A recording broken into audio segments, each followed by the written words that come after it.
आणि यानंतर वळूया पुढच्या बातमीकडे। बातमी आहे ठाकरे बंधूंच्या संभाव्य युतीची। ठाकरे बंधूंच्या युतीबाबत गेल्या अनेक दिवसांपासून राज्यामध्ये चर्चा सुरू असतानाच आता पवारांची देखील यासाठी सहमती असल्याचा दावा संजय राऊत यांनी एबीपी माझाच्या विशेष मुलाखतीमध्ये केलेला आहे। मुंबईत मनसे आणि शिवसेना एकत्र लढण्याची शक्यता आहे असं देखील संजय राऊत म्हणाले। तर काँग्रेसच्या हायकमांडशी युतीबाबत बोलणं सुरू असल्याचं देखील राऊतांनी स्पष्ट केलं।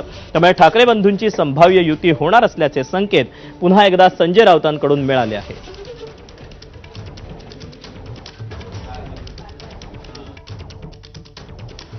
मला असं वाटतं की शरद पवार साहेबांचा काय विषय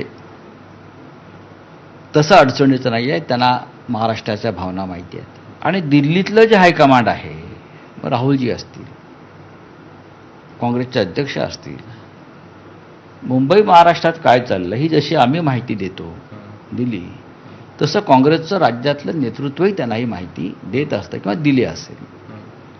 विषय फक्त मुंबई महानगरपालिका स्थानिक स्वराज्य संस्थांचा आहे। आम्ही इंडिया ब्लॉक म्हणून एकत्र आहोत, आम्ही महाविकास आघाडी म्हणून एकत्र आहोत। मुंबईमध्ये ताकद ही शिवसेनेचीच आहे, 100% ताकद ही विरोधी पक्ष म्हणाल तर शिवसेनेची आहे। भारतीय जनता पक्षाकडे एक विशिष्ट वर्ग आहे आणि पैसे आहेत आणि सत्ता आहे। मुंबईवर पगडा मराठी माणसाचा होता आणि राहील, तो त्यांना नष्ट करायचा आहे। त्यांनी सातत्याने ते प्रयत्न सुरू केले, तो आम्हाला टिकवायचा आहे। आणि हे काम फक्त राज ठाकरे आणि माननीय उद्धव ठाकरे हे दोन बंधू एकत्र आल्यावरच आपल्याला करता येईल, हे काँग्रेसलाही माहिती आहे।